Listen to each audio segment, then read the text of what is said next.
There are thresholds in your life that you only recognize in retrospect.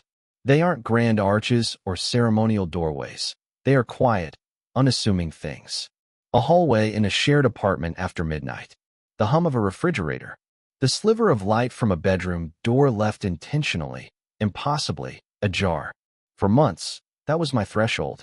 It was a question posed in the language of architecture, a sentence left unfinished in the dim light between his room and mine. Liam's door. It was never closed, not completely, but never open enough to be a clear invitation. It was just waiting, and I would stand there in the silence of our apartment, a ghost in my own home, and I would feel the entire weight of our friendship, of everything I wanted it to be, hanging in that fragile, illuminated gap. It was a space just wide enough for hope to slip through, and just narrow enough to crush it. Every night, it asked the same thing. Are you brave enough to cross? And every night, my answer was to retreat to my own room and close my own door, locking myself in with the deafening sound of my own cowardice. The tragedy was not that the door was open. It was that I was the one who kept turning the key on my own. It hadn't always been this way, this tense cartography of open and closed doors. Our friendship began in the opposite of silence. It began in the loud, chaotic clatter of a university darkroom. I was a photography major, a native inhabitant of that world of chemical smells and hushed, focused work. Liam was a disruption, a bright, foreign object in my monochrome world. He was a software engineering student, taking an introductory film photography class as a forced fine arts elective, and he treated the entire endeavor with the baffled exasperation of a mathematician asked to interpret a poem. He was all vibrant energy and booming laughter, knocking over developing trays and holding negatives up to the light with a complete disregard for protocol. He was, in short, a beautiful disaster, and I was, from the very first moment he asked me why his photo of a squirrel looked like a demonic ink blot, completely and irrevocably captivated.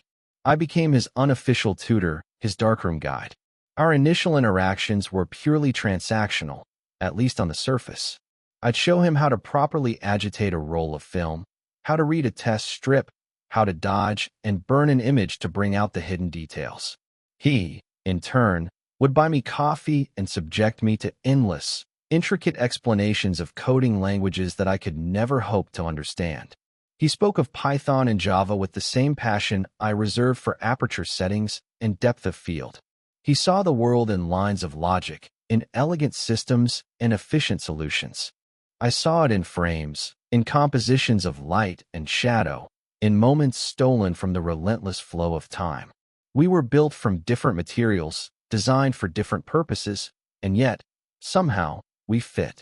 Our conversations would spill out of the darkroom and into the campus coffee shop, then into late-night study sessions at the library, and finally, into the comfortable, easy rhythm of a true friendship. He was the sun, and I was a planet caught in his orbit, content to circle in his warmth. He drew people in effortlessly. He had a constellation of friends, a string of girlfriends who were all as bright and charming as he was, and a seemingly boundless well of social energy. I was the quiet one, the observer.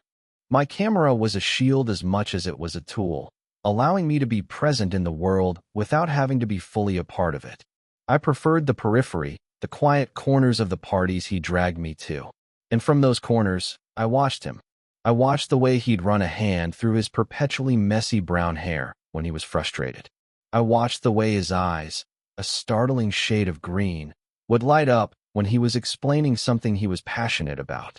I watched the easy, casual way he touched people, a hand on a shoulder, a playful shove, an arm slung around a friend.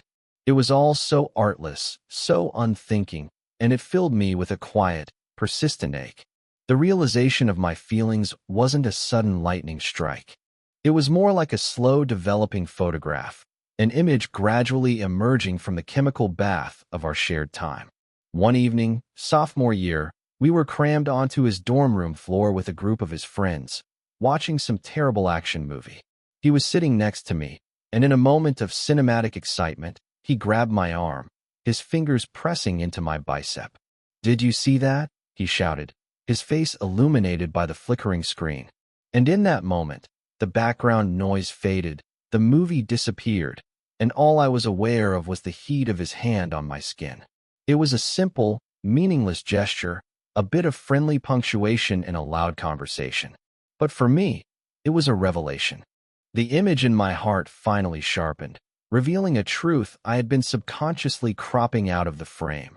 I was in love with my straight best friend. I did what any sensible self-preservationist in my position would do. I buried it.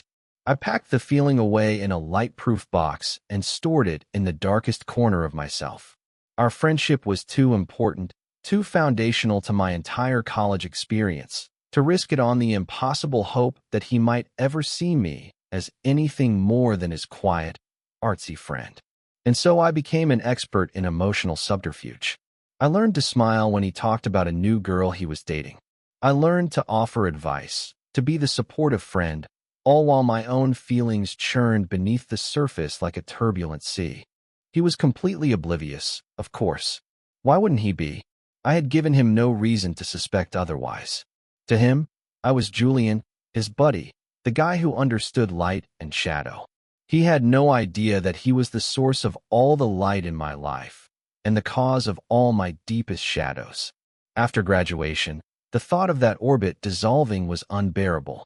When the opportunity arose for us to get an apartment together with another friend, I jumped at it. It felt like a stay of execution. Our third roommate, Mark, was rarely there, working long hours at a law firm, so the place quickly became our sanctuary. It was an old building with high ceilings and drafty windows, a space we filled with mismatched furniture and the comfortable clutter of our lives. My photographs, large black and white landscapes, hung on the walls, a quiet counterpoint to his collection of video games and programming textbooks. It was a domesticity that was both a comfort and a constant, low-grade torture. Making coffee in the morning while he was still asleep, hearing his key in the lock at the end of the day. These small, simple things were the substance of my happiness and the source of my secret pain. I was living a life that was almost the one I wanted, a photographic near miss, perpetually out of focus.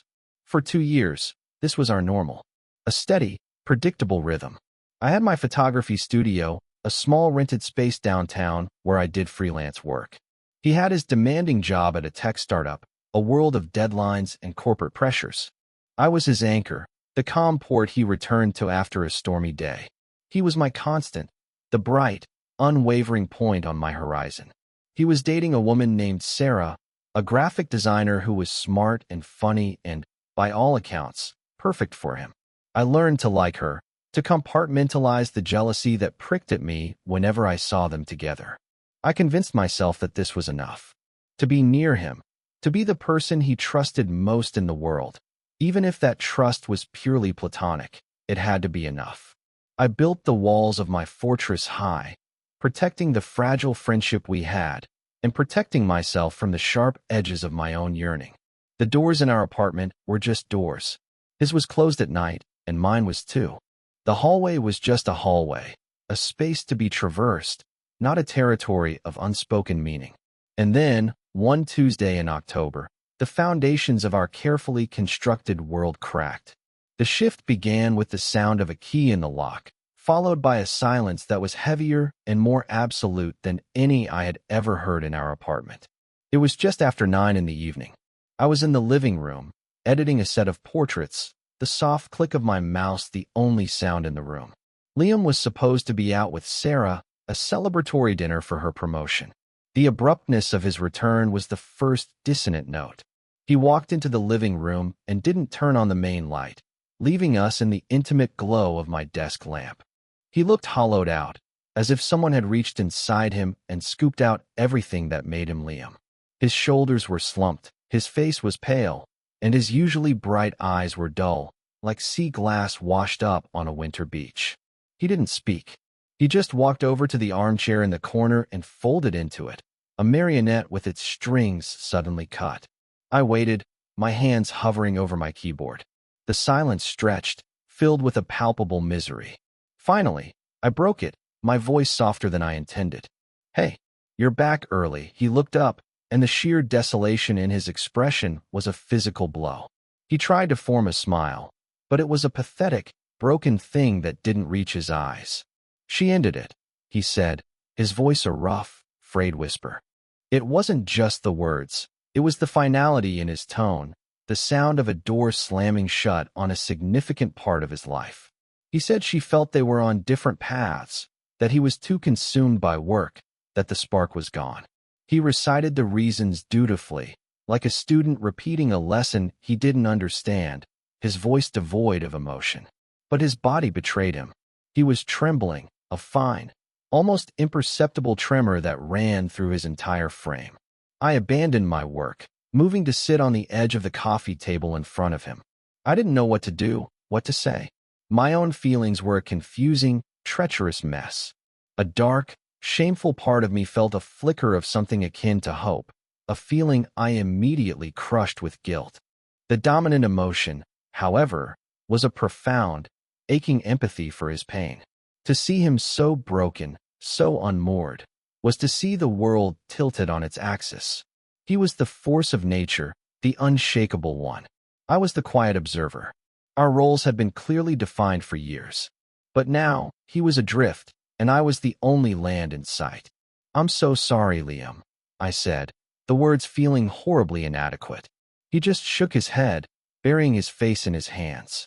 His shoulders began to shake, and a sound tore out of him, a choked, ragged sob that he tried and failed to suppress. It was the sound of complete and utter collapse. In all the years I had known him, I had never seen him cry. Not once. He was the one who laughed things off, who met adversity with a stubborn grin and a bad joke. This raw, unfiltered grief was terrifying to witness. All my carefully constructed walls, all my rules of self-preservation, crumbled to dust in the face of his suffering. Without thinking, I moved from the coffee table to the floor, kneeling in front of his chair. I rested a hand on his knee, a tentative gesture. "It's okay," I whispered. "It's going to be okay," he didn't respond, but he didn't pull away either. He just continued to cry, a silent, shuddering deluge. I stayed there, my hand on his knee, a small, solid point of contact in his storm, and I felt the tectonic plates of our friendship begin to grind against each other, shifting into a new and unknown configuration. The air between us was charged with his pain, and with my desperate, unspoken need to absorb it, to take it into myself if it would only mean he would stop hurting. That night, something broke in him, but something also broke open between us.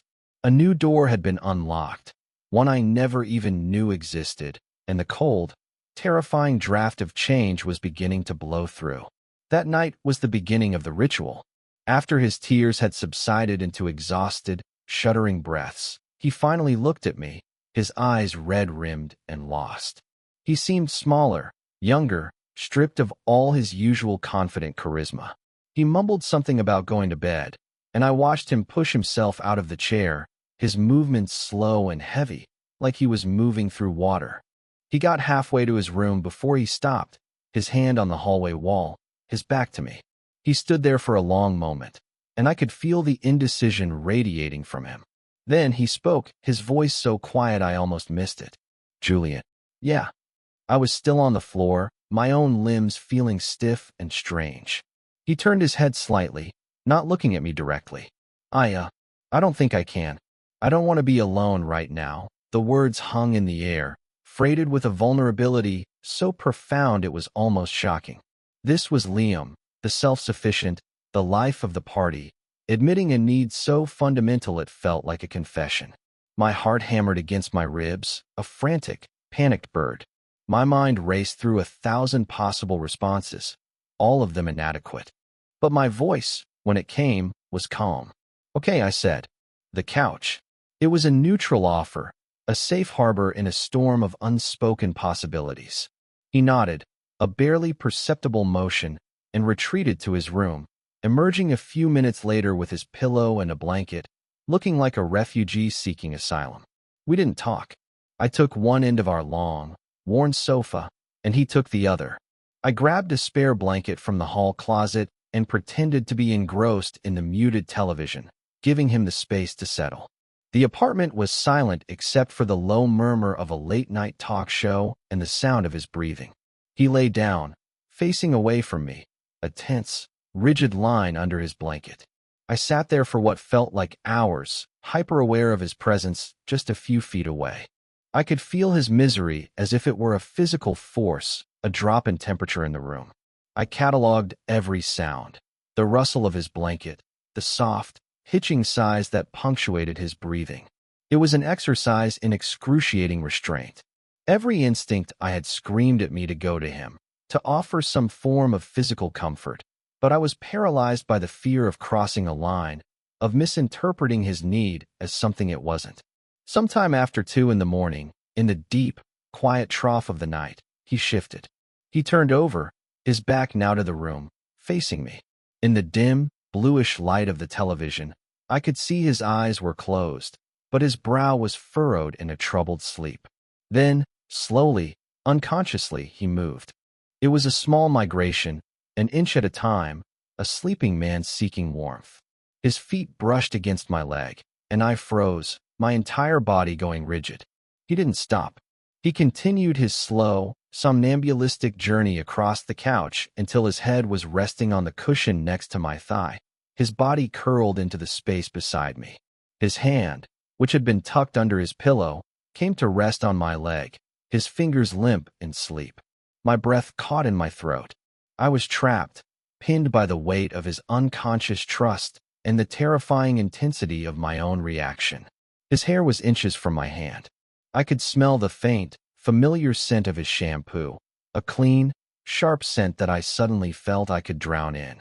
I could feel the warmth of his body seeping through my jeans, a gentle, insistent heat. My heart was a frantic drum against the silence. This was a proximity I had only ever dreamed of, a closeness I had meticulously avoided for years, and here it was, offered to me in the plausible deniability of sleep. I sat there, rigid and unmoving, for the rest of the night. I didn't dare to breathe too deeply, to shift my weight, to do anything that might wake him and shatter the fragile, impossible peace of the moment. I watched the first pale light of dawn creep through the windows, and I knew, with a certainty that was both terrifying and exhilarating, that nothing would ever be the same. The ritual had begun. The next day was a study in awkwardness. He woke up on the couch, disentangled himself from me with a mumbled, embarrassed apology, and disappeared into his room. We navigated the kitchen like two strangers, our conversation stilted and focused on safe, neutral topics: the weather, our work schedules. He didn't mention the breakup, and he didn't mention sleeping next to me. It was as if he had decided to file the entire previous night under a category of temporary insanity, an aberration not to be acknowledged. I followed his lead, my chest tight with a confusing mix of disappointment and relief. Perhaps it was a one-time thing, a desperate anomaly born of grief. I tried to convince myself that was for the best, but it wasn't a one-time thing. 2 nights later, I found him in the living room again, staring blankly at the dark television screen. He looked up as I came in, and the same lost, haunted look was in his eyes. He didn't even have to ask this time. I just went to the closet, got the blankets, and settled onto my end of the couch. This time, the migration happened faster. He fell into a restless sleep, and within an hour, he was curled up against me again, his head finding its now familiar place near my lap. This became our new, unspoken routine. A few nights a week, I would find him waiting in the living room, and we would perform our silent ritual. We never spoke of it. In the morning, we would pretend it hadn't happened. It was a secret we kept together, from the world and, in some ways, from ourselves. I lived for those nights. They were a form of exquisite torture. My body learned the precise weight of his head on my leg, the rhythm of his breathing as he slept, the way his fingers would sometimes twitch and tighten their grip on my jeans in a dream. I became a connoisseur of his unconsciousness. I felt like a scientist studying a rare and beautiful celestial phenomenon, allowed to observe but never to touch, never to interfere. My own sleep was a shallow, fragmented thing. I was too afraid of moving, too consumed by the desperate need to prolong the moment. I would spend hours just watching the way the streetlight from the window traced the line of his jaw, the sweep of his eyelashes against his cheek.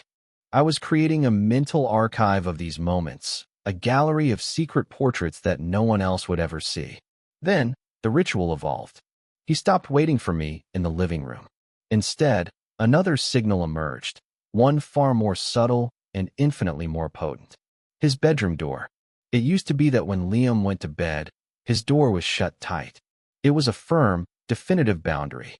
But after a few weeks of our couch arrangement, I began to notice a change. I would walk down the hallway to my own room, and his door would be ajar.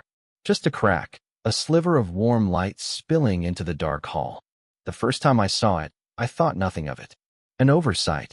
He'd forgotten. But it happened the next night, and the night after that. It was a deliberate act, disguised as carelessness. The open door was a question mark hanging in the silence of our apartment. It was a far more intimate and terrifying invitation than the couch had ever been. The couch was a shared space, a neutral territory. His bedroom was his sanctuary, a private world. And that sliver of light was a potential entry point. I would stand in that hallway for long, agonizing minutes, my heart pounding a frantic rhythm against the silence. It was a test, a dare. The space between our two rooms became the most charged territory I had ever known. It was a no-man's land of unspoken desire and crippling fear. What did it mean?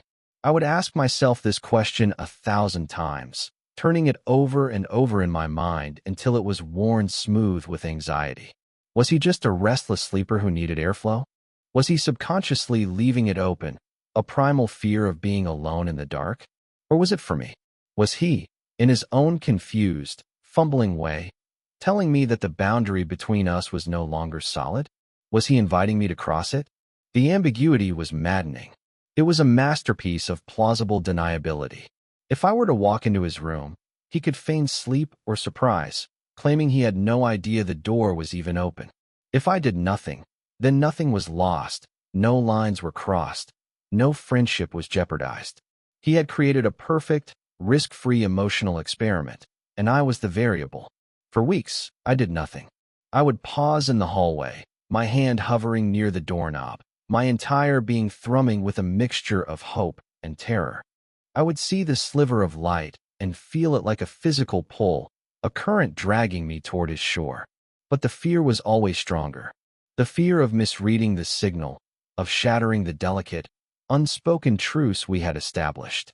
The fear of finding out that it meant nothing at all, that it was just a door, and I was just his friend, and the entire architecture of meaning I had constructed was a figment of my own desperate imagination. So I would retreat to my room, close my own door, and lie awake in the dark, staring at the ceiling and thinking about the light in the hallway, a fragile thread connecting two worlds that I was too afraid to follow.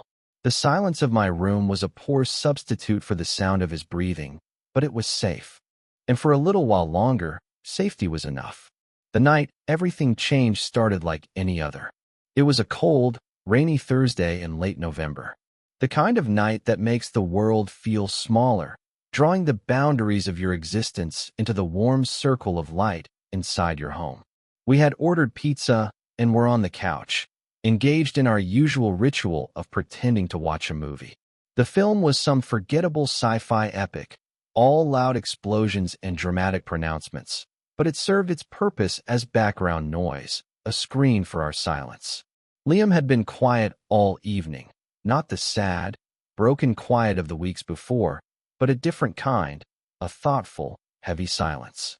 He seemed distant, lost in a landscape I couldn't see. As the movie entered its third act, he did the familiar thing, shifting his position until his head was resting in my lap. It was a gesture so practiced by now that it felt as natural as breathing. I instinctively adjusted, making him more comfortable, my body having long since memorized its role in this silent play. But tonight felt different. He wasn't asleep. I knew from the subtle tension in his neck, the way his breathing wasn't the deep, even rhythm of slumber. His eyes were open, staring at the screen, but not really seeing it. The air between us was thick, charged with an unspoken energy that was different from the usual cocktail of my yearning and his grief. This was something else. This was anticipation. The movie ended. The credits rolled, casting shifting patterns of white light across his face. The room fell silent, save for the sound of the rain tapping against the window pane. I didn't move. I didn't dare to breathe. I waited. It felt like standing on the edge of a cliff, the wind at my back, the long drop into the unknown yawning before me. He lay there for a long time, so long that I began to think I had imagined the tension, that he had finally drifted off to sleep. My hand was resting on the cushion beside his head, and I could feel the warmth of him, the sheer, overwhelming reality of his presence. Then he spoke. His voice was a low murmur, almost lost in the sound of the rain. Julian. My heart leaped into my throat. Yeah. I managed, my own voice sounding strained and thin. He didn't move. He kept his eyes fixed on the dark screen. Can I ask you something stupid? There are no stupid questions, I said, the cliché sounding hollow and absurd in the charged silence. He was quiet for another moment, gathering his courage. I could feel it, the buildup of pressure inside him. When he spoke again, the words were so soft, so hesitant, they were like ghosts in the room. Would it be okay? He paused, and the pause was an eternity. He took a breath. Would it be okay if I kissed you? The world stopped. The rain, the hum of the refrigerator, the distant sound of traffic, it all ceased to exist. There was only his question, hanging in the space between us. It wasn't a proposition. It wasn't a joke. It was a plea. It was a question born of the same fear and uncertainty that I had been living with for months, for years. He was in the hallway with me now, standing before the same terrifying, hopeful threshold. He was asking for permission to cross. I couldn't find my voice. Words were useless, inadequate tools for what I was feeling. So I answered in the only way I could. I slowly, deliberately, lowered my hand from the cushion and rested it in his hair. His hair was soft, just as I had always imagined it would be. The simple, gentle contact was an answer in itself. It was a yes that was more profound than any word I could have spoken. He understood.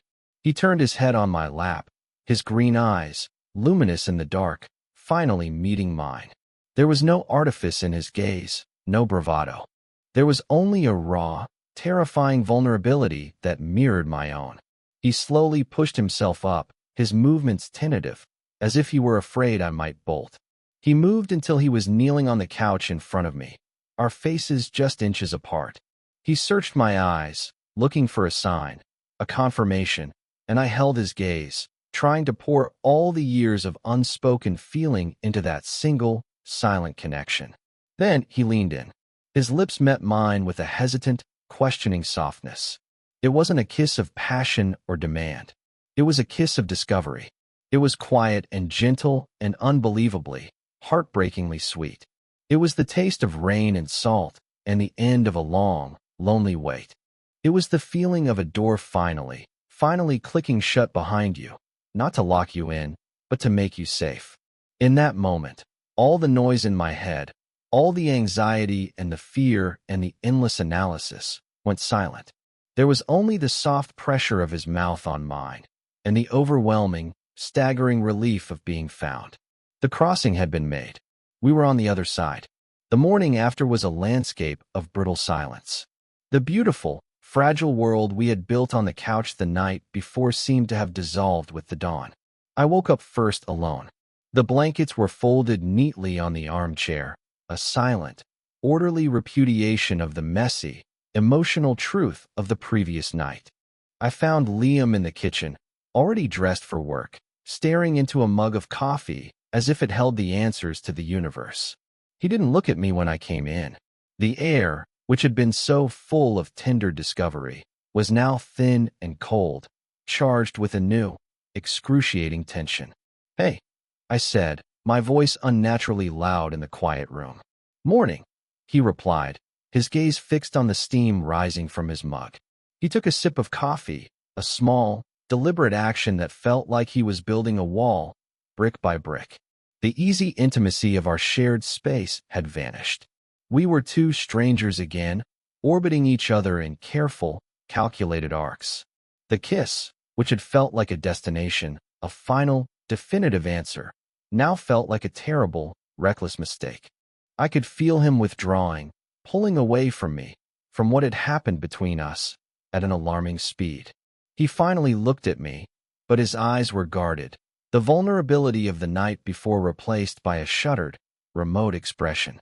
"Listen, Julian," he started, and my stomach plummeted. I knew that tone. It was the tone of retraction, of regret. "About last night. I'm sorry. I was confused. Things have been a mess since Sarah, and I shouldn't have. I shouldn't have put you in that position." Each word was a carefully chosen stone, and he was using them to wall me out. Confused. A mess. Put you in that position. He was recasting the event, reframing it. It wasn't a mutual crossing. It was a moment of his weakness, and I was just a convenient, unfortunate casualty. The intimacy we had shared was being relabeled as a symptom of his grief, a temporary lapse in judgment. The hope that had bloomed in my chest overnight withered and died on the spot, turning to a cold, heavy ash. I felt a surge of something sharp and bitter, not just hurt, but a profound, hollowed-out disappointment. He had asked the question. He had initiated the kiss. And now he was acting like it was something that had happened to him, not something he had chosen. I didn't know what to say. I just nodded, a jerky, mechanical motion. "It's fine." I lied, my voice a stranger's.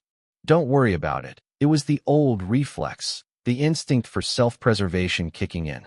Protect the friendship. Smooth things over. Pretend it meant nothing. But this time, the lie felt like swallowing glass.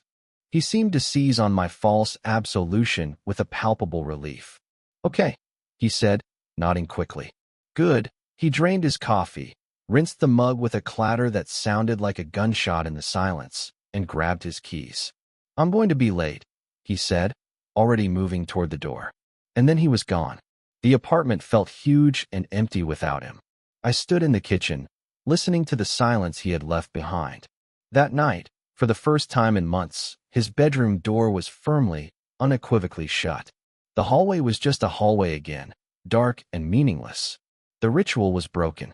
The question had been answered, and the answer, it seemed, was a mistake. The next few days were the worst of my life.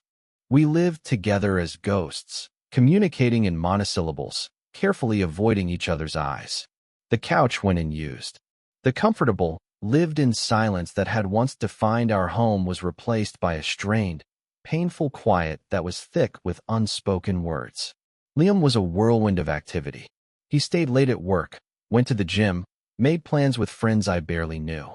He was running, filling every available second with noise and motion to avoid the silence of our apartment, the silence that was now filled with the memory of that kiss. I felt like I was losing my mind. I replayed the kiss over and over, analyzing it from every angle, like a photograph I was trying to find a flaw in.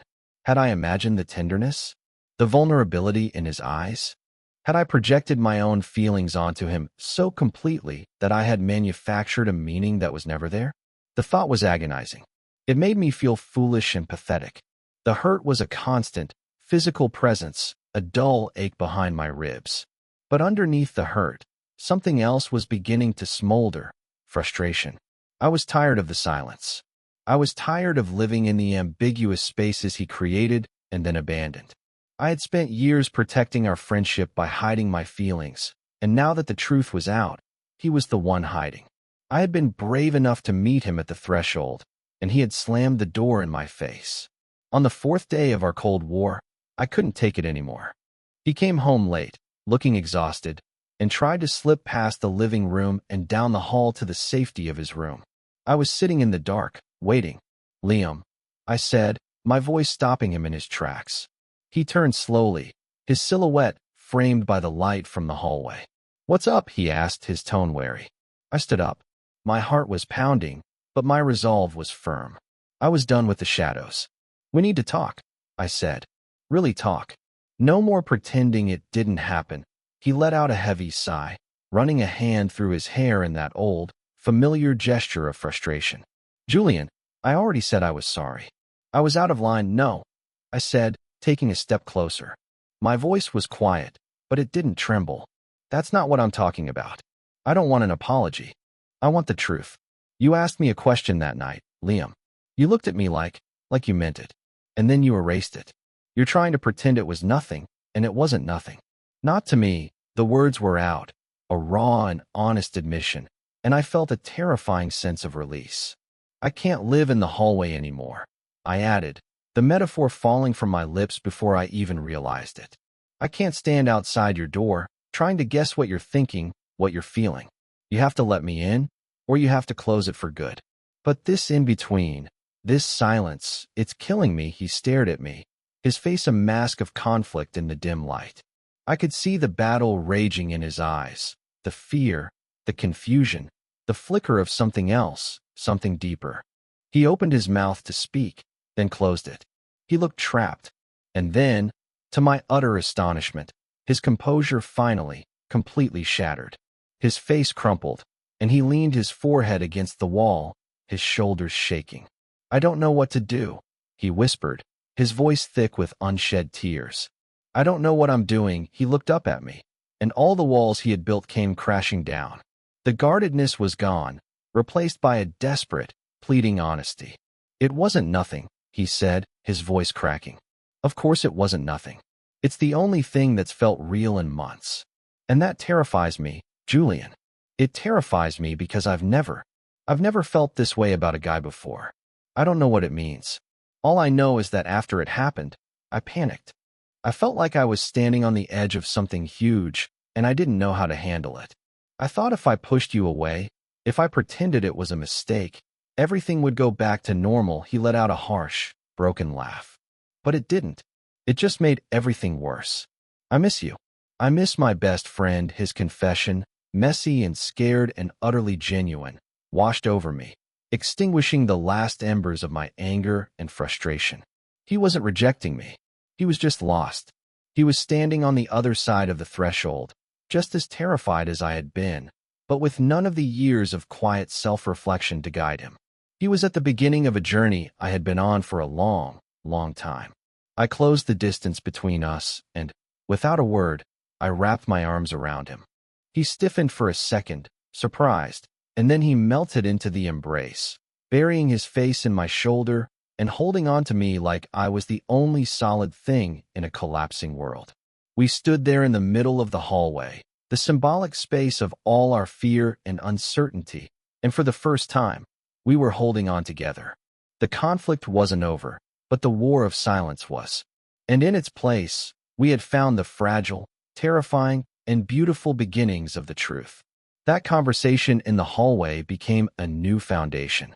We moved to the couch, the site of so much unspoken tension, and we talked for hours. We talked until the sky outside began to lighten from black to a deep, bruised purple. He told me about the creeping loneliness he'd felt even when he was with Sarah, a sense of not being truly seen or understood that he couldn't articulate. He talked about the effortless comfort he found with me, a quiet harbor he had always taken for granted until it was gone. He confessed that the open door had been intentional, a subconscious plea for a closeness he didn't know how to ask for, a way of saying, "I'm here," without having to understand why. He admitted that the kiss had felt like coming home to a place he never knew he was searching for, and that the sheer rightness of it had sent him into a spiral of panic about his own identity, about what it would mean for his life, for his family, for everything he thought he knew about himself. And I listened. For the first time, I wasn't just observing him from a distance. I was a part of his inner landscape. I told him about the years of hiding my feelings, about the quiet ache of watching him with other people, about my own terror that night on the couch. I told him that I didn't need him to have all the answers, that I didn't need him to slap a label on himself overnight. All I needed was his honesty. I needed to know that the ground beneath my feet was solid. As I spoke, I watched the relief wash over his face. The burden of his confusion, which he had been carrying alone, was now something we could share. We were mapping out a new country together, a territory without clear borders or a familiar language, but we were doing it side by side. There was no magical, instantaneous resolution. The days that followed were tentative, a slow and careful dance of rediscovery. We were learning how to be with each other in this new context. The change was in the small things. It was in the way he would reach out and touch my arm when he was talking, a casual, deliberate contact that was no longer accidental. It was in the way we started looking at each other. Really looking, our gazes holding for a beat longer than they used to. The painful, strained silence was replaced by a new kind of quiet. A comfortable, peaceful silence that was full of unspoken understanding, not unspoken tension. We were healing in the beautiful, honest space we had learned to create together. A week after our talk, I was in my makeshift darkroom, a converted closet in our apartment, developing a new set of prints. The door was closed, the room bathed in the soft, safe red glow of the safe light. I was lost in the familiar, meditative process, the gentle rocking of the developer tray, the ghostly emergence of an image on the paper. I didn't hear him approach. The door opened a crack, spilling a sliver of normal, white light into my red world. "Sorry," he whispered, immediately starting to close it. "Didn't realize you were working." "No, it's okay," I said, my heart giving a familiar little flutter at the sight of him. "Come in. Just close the door behind you." He slipped inside, shutting the door and plunging us back into the intimate, crimson gloom. The small space was suddenly charged with his presence. He stood behind me, watching as I used a pair of tongs to move a print from the developer to the stop bath. It was a landscape, a stark, lonely tree on a windswept hill. "That's beautiful," he said, his voice a low rumble near my ear. "Thanks," I replied, my focus on the print, though all my senses were attuned to him. I could feel the warmth of his body behind me, could smell the faint scent of the soap he used. He didn't move away. Instead, he rested his hands on my shoulders, his thumbs gently rubbing the tense muscles there. It was a simple, grounding gesture, but it felt monumental. It was an act of intentional, unambiguous affection, offered freely in the quiet dark.